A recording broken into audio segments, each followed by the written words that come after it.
Hello and welcome back to episode 7 of Stopping the Rot here with Liverpool on Championship Manager 1997-1998. Now, we're starting on the fixture screen. The aim obviously was to come back. I can't remember exactly where. I've got no notes written down because I was supposed to play through the sort of fixtures. I think we were going to come back for Ajax in March, which we might still do. Well, we probably will still do. But I did. The weekend was just absolutely crazy. I just haven't had a chance. In the evening on Friday, I didn't have a chance to play through the game. And then over the weekend, I just haven't had the chance to play through. And a little bit of time I did get, I was actually playing Football Manager. And I'm really invested in my Club Rouge save at the moment. And I'm on like Series 3. Just going into the end of the season, I had the Champions League. That's also a little bit of free time I did have, I used for that. And yeah, so I can only apologise. So we are back for the FA Cup 4th round. It's Man United again. So not the worst game to come back to, I suppose. It was just like, I don't know, Barnes. I mean, we have got Barnsley as well, but they're actually doing quite well. If it was just whoever's bottom in the table, I can't remember who it is. I think it might be Coventry. If it was just them in a league game, yeah, it wouldn't be great. We've got Man United in the cup. We've got Barnsley who are flying quite high. We probably won't do an extra Leicester game. What I'll probably do is I'll do this and then I'll play through, get ready for the Ajax game, and then come back somewhere around for that. But anyway, let's just jump in. There's been nothing happened since, so we can just jump in. If we've got time, we might chuck the Leicester game in as well. For the FA Cup, we probably are going to go fairly strong. I think we have to. Berger's still not back. I've forgotten where we're at. It feels like ages since I played this game. Biscord is just getting back, I think, so he can probably take a spot on the bench. We've got Gerrard back. That's good. I think we're about as strong as we're going to get in this game. Obviously, we would like to have a bit of a cut run. McManaman's still out, so we have got Leon Hardson still playing. We've had a few chances in the first 5 minutes. I've got my cup of coffee here, still feeling like crap, as you can probably hear in my voice. Been COVID testing every day, somehow have avoided it. I'm the only one in my whole family, my side and my wife's side, like direct family, like my mum and dad, her sisters, their partners. I'm the only person who so far who's avoided it. Her dad, it was me and her dad, and now it's, literally immediately, same minute they equalise. He caught it last time and somehow I've survived it, but I just keep getting coughs and colds, and their goal's disallowed, and we 3 minutes later take a second one, so that's great. Karl-Heinz Riedler, Lee Hughes with his first goal of the season, I think, as we was talking about COVID, which seems very outdated at the moment. Everything, although the numbers are up, everything seems to be going very back to normal. It's very scary times.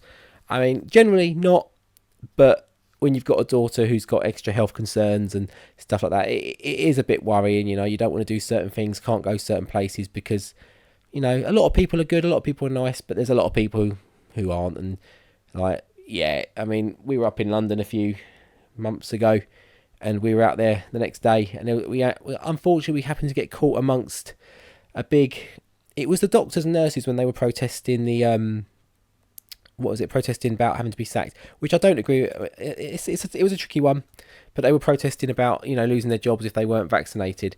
But it got gazumped by the old anti-mask brigade and all that, and, you know, a lot of the unclean, a lot of the same people who are probably doing the climate change stuff as well. You know, I don't have a problem with the climate change. I had a problem with how they were doing it, maybe because they were stopping people getting to hospital and stuff like that. But yeah, it was like, I mean, we had our masks on, me and my wife, and we had our daughter there in her wheelchair, and we had like people coming up right up into our face. Like, if you believe what you believe, fine, but you don't have to try and, you know, put your beliefs onto me and try and belittle me. And then one of them tried saying, what was it? You're outnumbered here, mate. Well, of course I am. I'm in the middle of a protest. The people who are there to protest are outnumbered. The people who don't agree with you aren't there. So whatever, and it's not even your march. You gazumping, and luckily it didn't even get on the news. Didn't make anything on the news. Yeah, absolutely ridiculous. Like half the people there weren't even doctors and nurses. It was their march. We saw them at the station in Victoria before. You know, said, you know, nothing bad. Just, you know, wished them well for what they were doing. But then when we saw the actual march, it was just like, wow, you're not a doctor. I wouldn't trust you. Like the state of you, I wouldn't trust you. You certainly haven't scrubbed up any time recently. Put it that way. A lot of certain type of people, let's put it that way.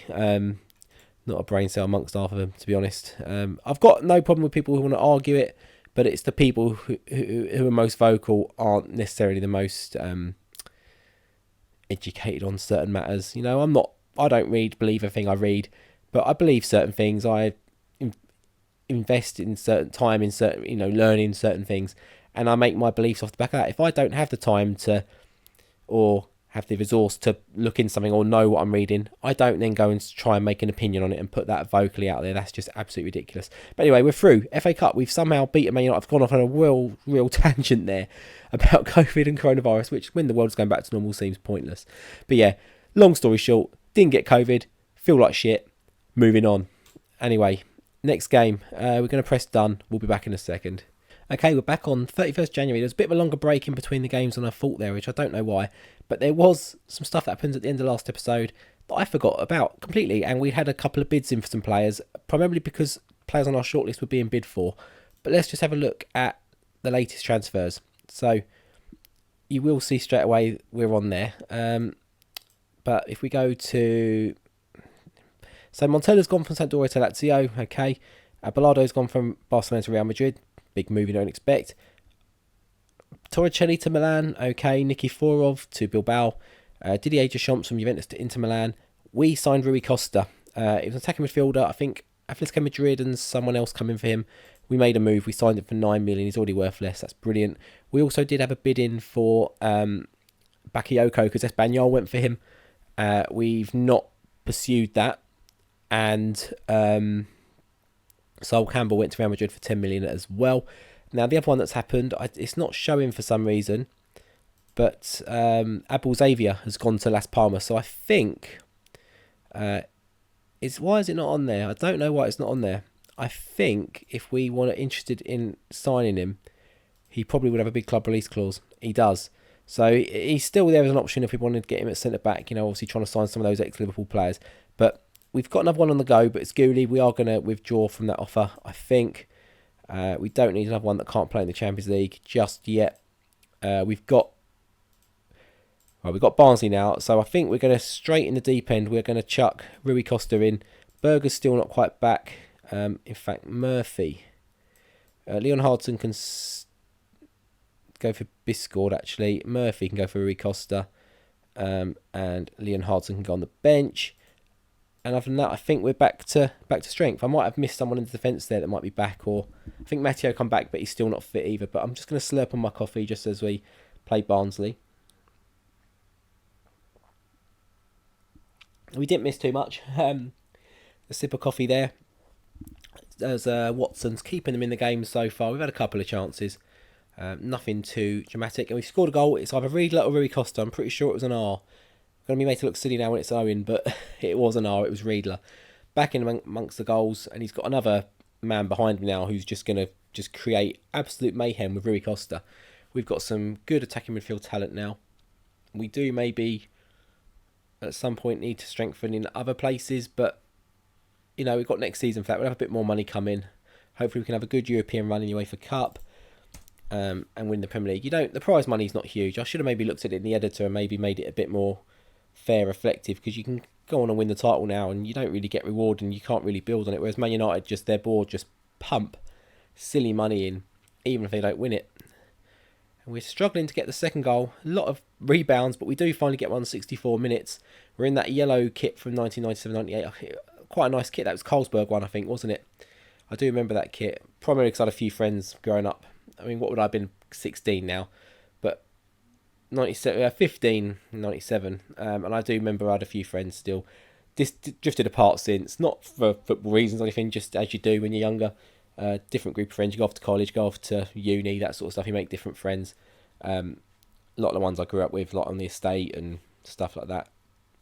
Different outcomes in life. So, but a lot of them were Liverpool fans, and I know a few of them had that yellow shirt.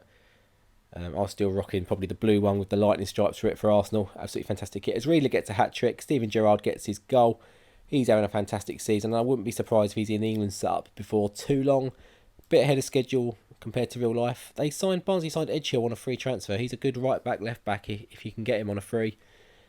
David Watson, again with the 8. They've lost 4-0, but he's registered an 8 rating. And I think we probably have got time just to chuck in that Leicester game as well. How did Rui Costa do? He got an 8. Didn't get booked. Biscord didn't do the best. And wow, Leicester, who we've got next, have just beaten Arsenal 4-0. So they're doing quite well actually as well. They're actually in the 8. 8th spot. You do normally, I think, see Leicester sort of struggling down the other end of the table. Barnsley have dropped a little bit now, down to 12th. Leeds is who we got in the FA Cup. That was our reward for beating Man United. No lower league competition or rival opponent, unfortunately. Coventry, West Ham and Wimbledon. So yeah, like I was saying about the teams in the bottom, getting them in this episode. Luckily, it's not that. But yeah, there will be an extra episode throughout this season, because obviously we are doing them one a month. And obviously it's going to drag out a little bit because I've added this extra one in, which isn't a bad thing. It's around a busy time of season. I don't know how long we've got. You will have seen it now by now anyway, and I'll probably put it out on Twitter. I've got about 6 episodes ready to edit and upload. So it's basically 2 weeks worth. Oh my god, Inter have just signed Deschamps and he's out for 8 months. Wow. It'd be funny if if they were playing Juventus and that happened in that match. But I'm not going to go and look. But 8 months anyway. He's out for the season practically. But yeah, the new schedule's going to be Monday, Wednesday, Friday. After this episode, I'm going to try and quickly rush, edit one, render it and get it out, upload it. And then I can just try and do the rest through the week. And then from then I can try and maybe get back on touch. It's the editing side of it that I don't keep up with. I love doing the recording, doing the playing, that sort of stuff. But I just don't keep up with the or they actually just got Juventus, so it probably wasn't that game. I don't keep up with the editing quite so much. It's not so much. It used to be the bit I really enjoyed. I used to enjoy editing. I've lost a lot of what I used to be able to do through practice and stuff that effects and making things look a bit better. And plus with this game, it's hard to make this one look better than it is. It's such an old game. It's recorded on DOSBox. It doesn't come out very well. It comes out as a really small screen. It's not the best. Whereas Foot Manager, you had a full screen record, and my software could track the game and connect to the game. This one, it doesn't, and we've gone down to 10 men within 24 minutes and lost a penalty. That's not good. Right, so Biscord's going to come off for probably Heidenstrom. It has to be Heidenstrom. He's the one playing centre back. We're going to put Rui Costa in behind, I guess. See what that does. But James makes a great save. And we go straight up their end and had a chance to score. I can just hear a delivery happening next door, so I'm trying to just be a bit quiet. As we do take the lead on 32 minutes. And it's Michael Owen. I haven't seen him score for a few games, but he has now. And we're going to just sort of eke to half time. I mean, this game's going to be a little bit about eking, isn't it? We're down to 10 men from 24 minutes. And we lost a centre back. We've had to take a midfielder off to sort of plug that gap. Because our defence is a little bit light in numbers anyway. So to lose one doesn't really help. We look like we're going to be just as likely to get a second, but they are having a few chances now. We're having a few mistakes sort of starting to creep in. Not good. But hopefully we can just hold on for sort of half an hour or so, and if we get a second goal and just, on the counter and just sort of see this game out, that would be ideal. Because I think 2-0 will be unassailable, but I'd take a 1-0. And there we go, got about 10 minutes to go. I'll take a 1-0 here. Do you know what? When we went down to 10 men, I'd have taken a draw there and then. But I'll take a 1-0. We made a good account of ourselves. I think we're good value for a win there with 10 men. But anyway, that's where we're going to leave today's episode. If you have enjoyed today's episode, please smash a like down below. Please hit the subscribe button if you're new around here as well. And as originally planned, we will be coming back for some sort of Ajax game. I mean, I might have to push a bit further and maybe go for the second leg. Maybe. That might be something to do. Let's have a quick look at the fixtures, actually. Who's around it? Leeds and Chelsea. I mean, they might be better games around the second leg, actually, anyway, compared to the first one, which has got West Ham and Coventry, I think, down the bottom, aren't they? West Ham might not be. Yes, they are. West Ham, I mean, what's the point? I mean, Coventry always beat us anyway, so it's not. Yeah, we'll come back for Leeds, Ajax and Chelsea in the next game. So, yeah, until next time, I will see you later. Take care. Goodbye.